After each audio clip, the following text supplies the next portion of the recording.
The church bells tolled slow and hollow, echoing across the parched main street of Dry Creek, like the sound of a grave being nailed shut. Dust drifted in the sunlight that cut through the chapel windows, and Clara Monroe stood at the altar, her hands trembling around a bouquet of wilted desert flowers. Her face, pale beneath her bonnet, looked carved from resolve and fear. The preacher's voice droned, words about obedience and honor falling like stones in her stomach. Outside, the wind scraped grit along the wooden steps. Inside, the pews were packed with ranch hands, townsfolk, and men in Harlan's pay. Their boots scraped the floorboards, their whispers buzzed like flies. No one met her eyes. They all knew this wasn't a wedding, it was a deal. Jed Harlan stood across from her, broad and sunburned, his mustache slick with oil, a cruel grin tugging one corner of his mouth. His hand, heavy with gold rings, tightened on her arm. The smell of whiskey clung to him, sharp and bitter. "You look prettier than I expected," he muttered under his breath. "Don't make me regret letting you live long enough to see this day." Her uncle, Sheriff Monroe, sat near the front, hat in his lap, eyes hard as bullets. He didn't flinch when she looked at him, didn't blink when she whispered, "You sold me." He just said, "Ain't no place for a woman alone, Clara. Be grateful a man's willing to take you." She wanted to run. But where? The town was surrounded by men loyal to Harlan. The land deed to her father's ranch already forged and filed. Her mother's grave was dry dust. Her father's legacy gone. The preacher cleared his throat. "If any man has reason why these two should not be joined, speak now or forever hold." The door creaked. Boot steps echoed across the wooden floor. Heads turned. A figure stood in the back of the church, tall and dust-covered, his hat shadowing his eyes. He didn't move at first, just lingered in the doorway with the desert light blazing behind him. Then came his voice, low and rough as gravel. "Yeah," he said, "I got a reason." A whisper rippled through the crowd. Clara's heart jumped to her throat. She knew that voice. Cole Barrett, the man who used to ride for her father, who vanished the night the ranch burned. The man everyone said ran from the fight that killed her pa. Now he stood there, a rifle slung over one shoulder, a revolver at his hip, dust streaking the sweat down his jaw. Harlan turned, sneering. "You picked a bad time to crawl out of your hole, Barrett." Cole's gaze locked on Clara. "Bad time for most men, but not for me." Everything moved at once. Harlan shouted. His men reached for their guns, and Cole kicked over the nearest pew, sending splinters flying. "Clara, move!" he barked. The first shot cracked through the church, punching a hole clean through the pulpit. Screams filled the room as townsfolk ducked for cover. Cole's revolver was in his hand before the echo died. He fired twice. Two of Harlan's men dropped. Clara froze. Cole vaulted the aisle, grabbed her by the wrist, and dragged her toward the door. Bullets tore through hymnals, shattered glass, and splintered the cross above the altar. The preacher dubbed behind the lectern. Outside, Cole's horse pawed the ground, nostrils flaring. "Get on," he shouted. "I can't." "Now!" He hoisted her up like she weighed nothing, swung into the saddle behind her, and snapped the reins. The horse surged forward, hooves hammering the dirt. Gunfire followed them down the street. Bullets kicked up dust around them. Clara ducked against his chest, feeling the raw strength in his arms as he rode. The smell of leather and gunpowder filled her lungs. Behind them, men spilled out of church, shouting, firing wildly. One bullet grazed Cole's hat. Another struck the sign above the saloon, splintering it in half. They tore past the blacksmith, the general store, and out through the open gate into the desert. Cole glanced back once. Harlan's men were mounting up. The chase was on. The land stretched wide and merciless, red mesas and dry arroyos under sky burning gold. The horse panted hard, its mane whipping against Clara's cheek. How did you know?" she shouted over the wind. "Word travels fast in Dry Creek," he said, jaw clenched. "Faster when a woman's about to be forced into hell." The canyon rose ahead, narrow, jagged, and treacherous. Cole steered the horse toward it, ignoring the gunfire echoing behind them. They plunged into shadow. Bullets ricocheted off the rock walls. Clara clung to him, Terrified but alive for the first time in months. After what felt like hours, the gunfire faded. The pounding hooves behind them slowed, then stopped. Cole didn't. Not until the canyon widened into a small, sheltered clearing. Only then did he pull the reins and let the horse stop, both rider and beast soaked in sweat. Clara slid off, legs trembling. "You're mad," she said. "They'll kill us both." Cole dismounted slowly, scanning the ridge with his rifle ready. "They'll try. You shouldn't have come." He looked at her then, really looked. "You think I was going to let him take you? After what he did to your father?" The words hit her like a slap. "You have no right to speak his name." Cole's voice was quiet, heavy. "I was there that night, Clara. I failed him. I ran when I should have fought. I've lived with that every damn day since." The silence that followed was thick as the canyon heat. Finally, she whispered, "Then why come back now?" He holstered his gun. "Because you're the last thing he cared about, and I'm done running." By dusk, the desert wind had turned cold. Cole led her to an abandoned line shack tucked between boulders, half buried in sagebrush. The boards creaked as they entered, dust motes dancing in the lantern glow. Clara sank onto a broken chair, staring at her dirt-smeared hands. The shock was wearing off. The fury was settling in. "You had no right," she said. "You storming like some savior, but all you've done is make things worse." Cole knelt beside the window, peering into the fading light. "Worse would have been letting him own you. You don't understand. He owns everything. The law, the land, even my uncle." Cole turned toward her. His eyes were gray as a thundercloud. "Then we take it back." She laughed bitterly. "You and me? Against Jed Harlan's army? Your pa didn't raise you to give up." The mention of her father made her flinch. "Don't you dare talk about him like you knew him better than I did. I knew him well enough to know he died for something that mattered." The wind howled through the cracks in the roof. For a long time, neither spoke. Cole struck a match, lit a small fire in the old stone hearth. The glow softened his face, showed the scar running from his temple down to his jaw. Clara noticed it for the first time. "That from the night my father died?" He nodded. "Jed's bullet. Missed my skull by an inch." She swallowed hard. "And you still came back." He shrugged. "Wasn't much of a life worth living otherwise."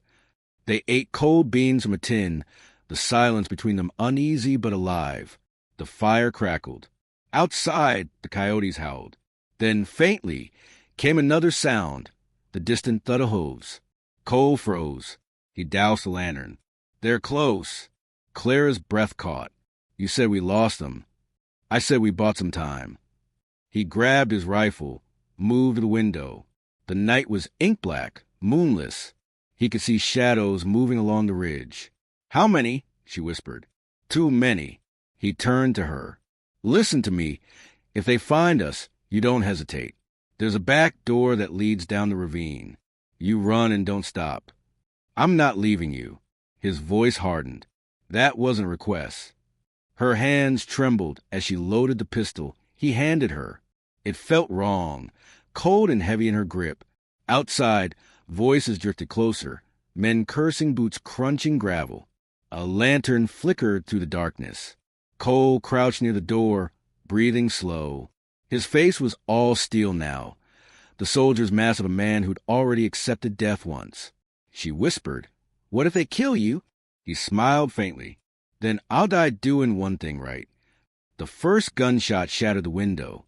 Cole fired back, the muzzle flash lighting the room. Clara ducked, glass raining over her shoulders. Another shot. Another.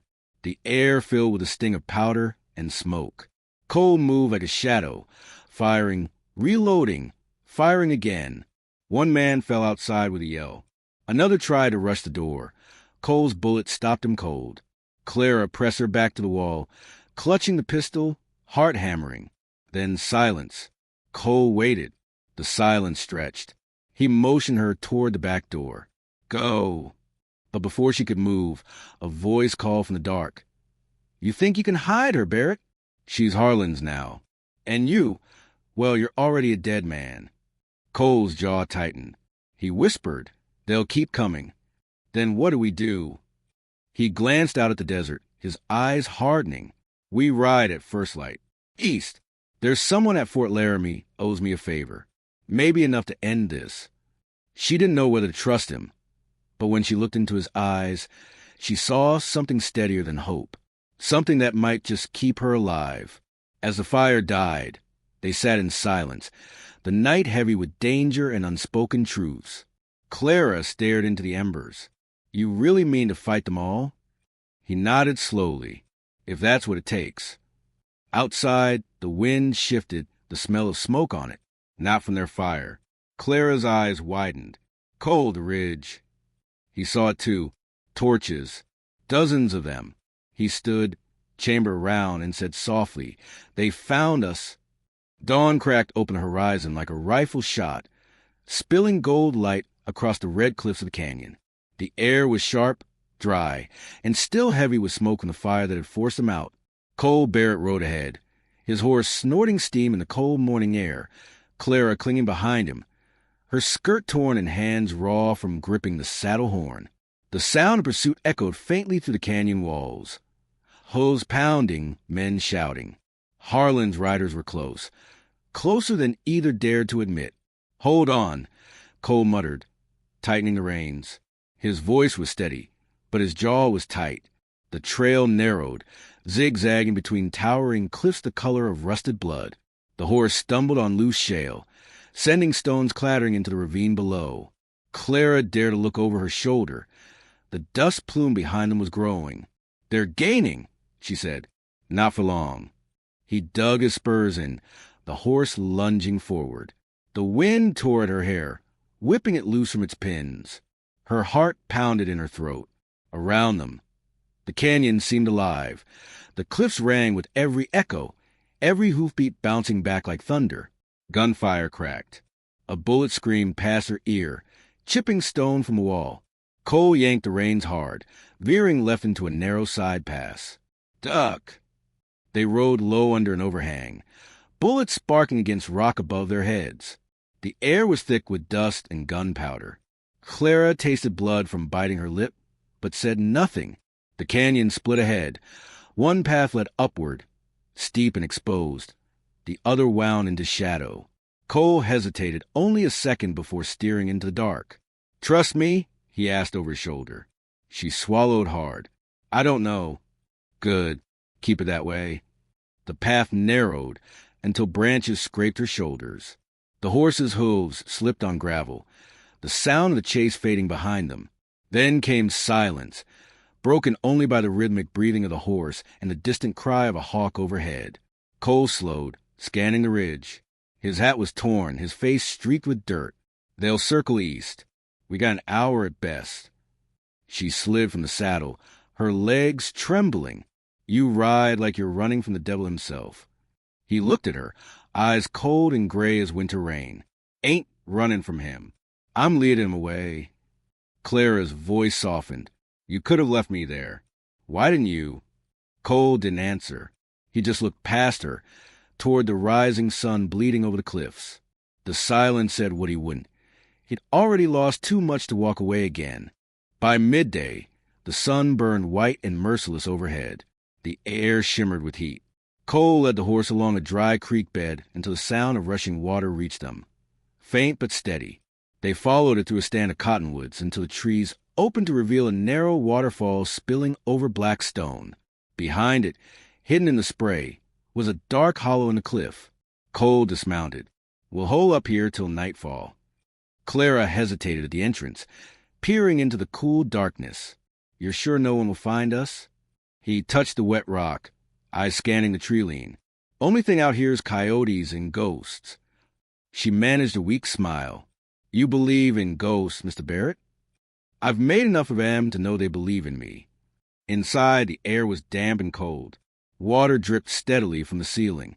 Cole set down his saddlebag and struck a match, lighting a small fire in the hollow of a rock. The faint orange glow flickered across his face, showing lines carved by sun and grief. Clara wrung out her shawl, her hands trembling. The wave of exhaustion finally sank in. What now? Now, Cole said, sitting across from her. You rest. I'll keep watch. I can't.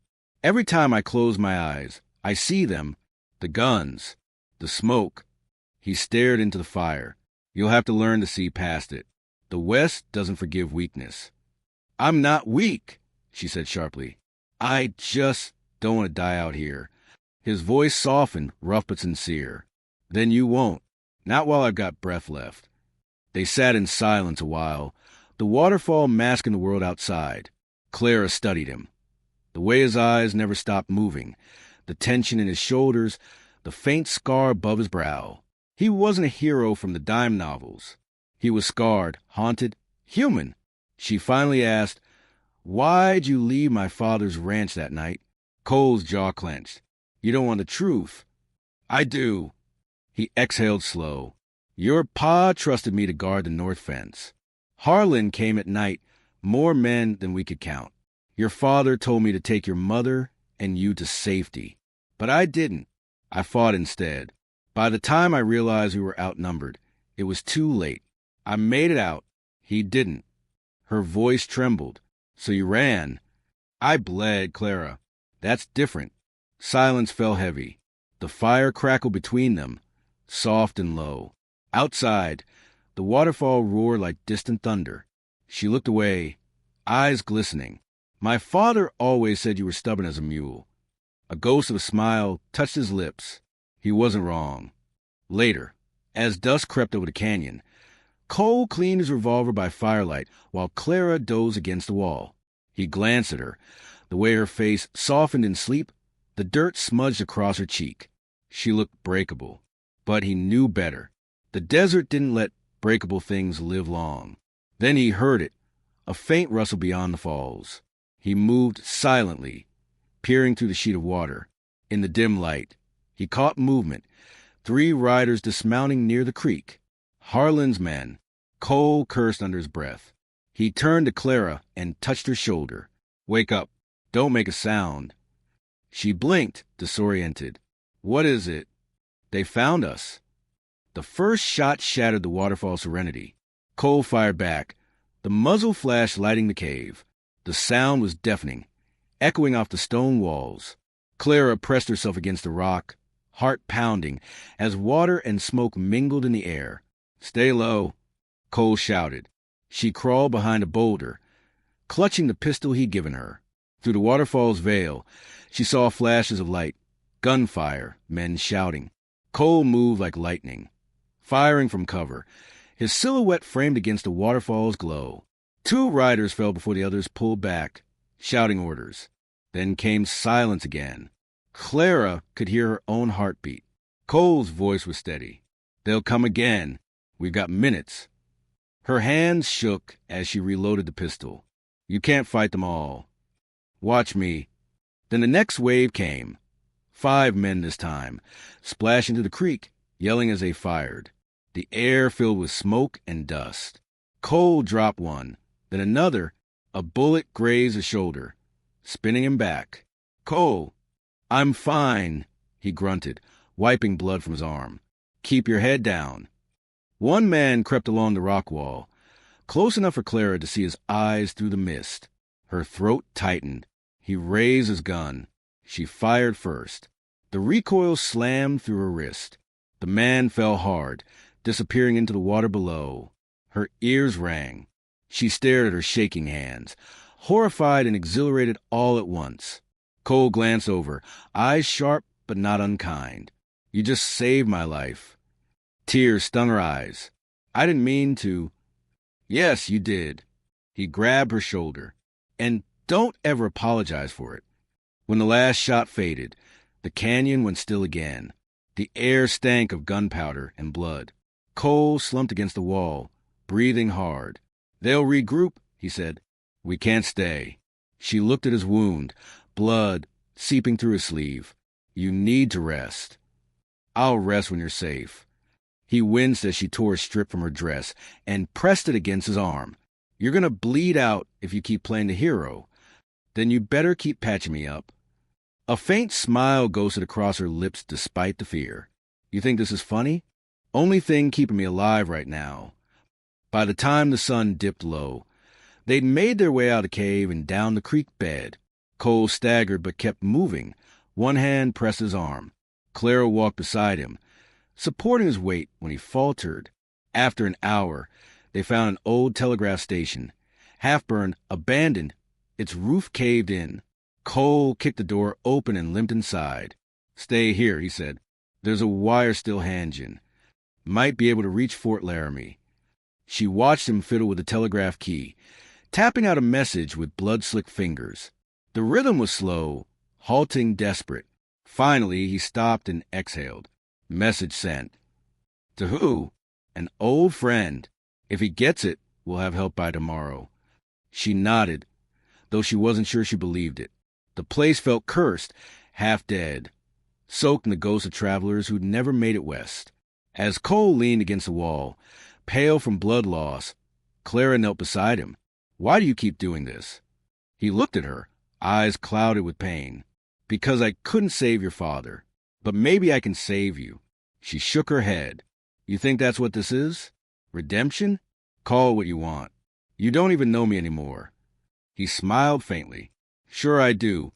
You're the only Monroe left with fight in her." Before she could answer, his eyes fluttered. He was fading fast. She pressed her hands to his wound, panic rising. "Cole, stay with me." His voice was barely a whisper. "Don't let them win." Then his head slumped forward. Clara froze. Outside, thunder rumbled far away. Hooves. She moved to the doorway, peering out.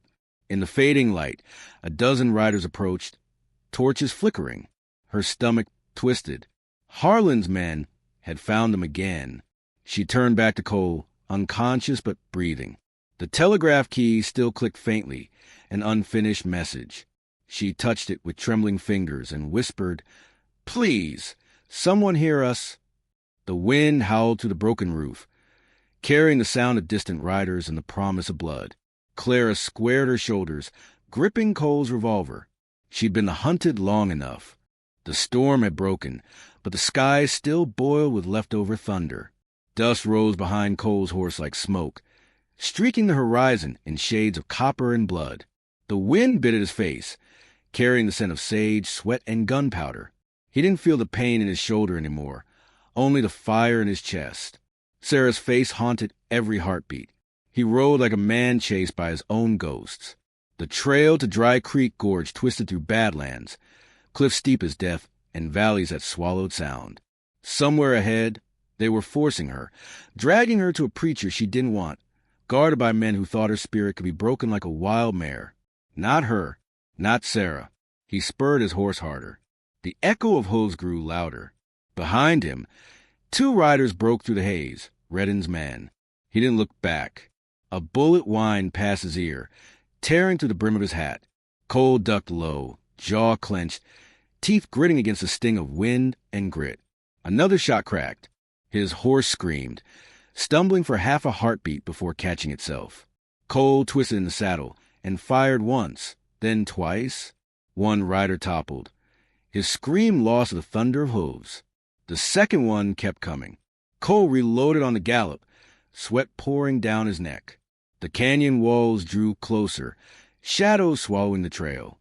He kicked his horse into the narrow gap, knowing full well it could become a trap. The second rider fired again. Sparks flew from the rock beside Cole's leg. He waited for the next turn, for a fraction of a second when his pursuer would line up his shot, and then Cole yanked the reins and fired backward. The man fell. Dust swallowed him whole. Cole didn't slow. He knew there'd be more.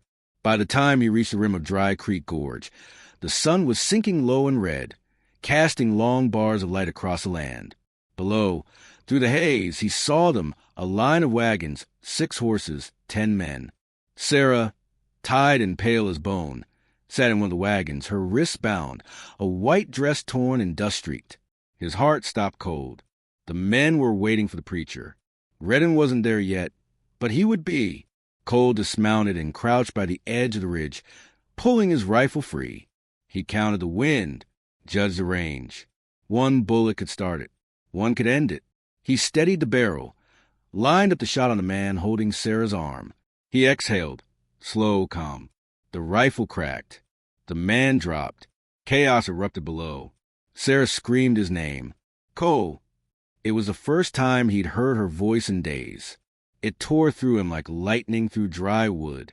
Men ran for cover. Horses screamed. Cole fired again, hit another man trying to mount up. The others scattered, firing wild into the rocks. He moved fast, scrambling down the ridge, sliding through shale and dust. Bullets chipped stone beside him. A ricochet burned his leg. He didn't stop. By the time he hit the valley floor, he was out of breath and nearly out of luck. The remaining men were regrouping, shouting orders.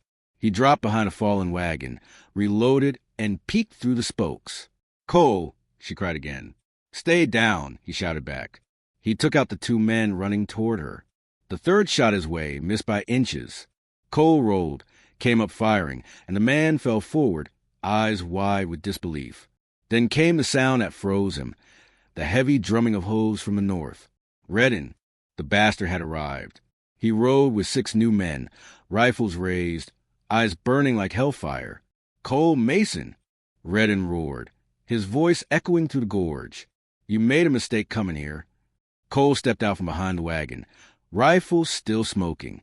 Yeah, I get told that a lot. Ridden grinned, teeth flashing white against his dirt-crusted face. You think one man's enough to take on all of us? Cole glanced toward Sarah. Her eyes were wide, desperate. But there was something else there, too. Trust. Faith. The kind that made a man want to stand and fight even if he had nothing left. He chambered another round. I only need 1 bullet for you. And then the world exploded in gunfire. Dust and smoke swallowed the gorge. Bullets sang off rock and wagon iron. Cole dug behind a barrel, returned fire, moved, rolled, fired again. 1 man fell, then another. The air was hot with lead and rage. Ridden shouted orders, circling like a wolf. Cole spotted him just long enough to aim. He fired. The bullet ripped through Ridden's hat, missed his skull by a hair. Close, Ridden growled, swinging off his horse. Now you die slow. He fired first. The shot hit Cole's side, spinning him backward into the dirt. Pain ripped through him like a hot knife. Cole! Sarah screamed again, breaking free of the wagon ropes. She ran toward him. Don't, he gasped. But it was too late. Ridden saw her, smiled, raised his gun. Cole fired first. Ridden jerked back, a red bloom spreading across his chest. He looked shocked more than pained, then dropped his knees. His gun slipped from his hand, his eyes wide and glassy. Cole pushed himself up, panting hard, blood dripping down his shirt. Sarah reached him, dropped to her knees, cradling his face with trembling hands. You came, she whispered. Couldn't let them take you. His voice cracked, half from pain, half from the sight of her alive. Behind them, the last of Ridden's men rode off, leaving only silence, broken wagons, and the smell of gunpowder. He coughed, the sound wet. You okay? She nodded, tears streaking her dirt-covered cheeks. You're bleeding. He laughed, soft and broken. Ain't the first time. They stayed like that for a while, dust settling, wind whispering low, sun dying slow behind the canyon walls. Then she said quietly, We need to get you out of here. He looked at her, the girl they'd tried to cage, the woman who'd refused a break, and felt something shift deep inside him. Not just relief. Something like belonging. All right, he said, voice hoarse. Let's go home. The night faded slow, stars dimming to gray. They'd found shelter in an old miner's shack north of the gorge. A roof half collapsed, but dry enough to keep the cold off. The world outside was quiet, save for the whisper wind through the mesquite. Sarah sat beside the small fire, watching the man who bled for her. His shirt was torn, side wrapped with cloth she'd ripped from her dress. Every few breaths, he winced, though he tried to hide it. You should rest, she said softly. He smiled faintly. You keep telling me that. And you keep ignoring me. He chuckled, then winced again. She reached to steady him. Their eyes met, and for a long moment neither spoke. The silence said enough. Outside, dawn broke over the ridges, painting the land gold and silver. Cole leaned back, eyes half closed. You ever think it'd end like this? Sarah looked down. No. I thought they'd marry me off to some man twice my age, lock me in a house till I forgot my name. He looked at her, eyes soft but steady. You didn't forget. You fought. She smiled faintly. Only because someone showed me how. He frowned. I didn't do nothing special. You came back, she said simply. That's enough. He didn't know what to say, so he just nodded, staring into the fire. The crackle filled the space between them, peaceful, fragile. After a while, she whispered, What now? He looked out toward the horizon. West, there's land past the Pecos where no one knows your name. We could start over. She asked softly. He turned to her, and for the first time, he didn't look like the outlaw they'd painted him to be. Just a man, tired of running, holding on to something worth staying for. Yeah, he said, if you'll have me. Tears welled in her eyes, not from fear, but from something warmer. I'd ride anywhere with you, Cole Mason. He smiled, a rare, quiet thing. Guess that makes us even. Outside, the wind shifted, carrying the scent of rain and new beginnings. Cole rose slowly, hand brushing the rifle by the door. We should move before anyone comes looking. She nodded, gathering what little they had. As they saddled the horses, he paused, looking back at the gorge in the distance, where blood had been spilled, where something had ended and something new had begun. Sarah followed his gaze. You think they'll come after us? He smirked faintly. Let 'em try.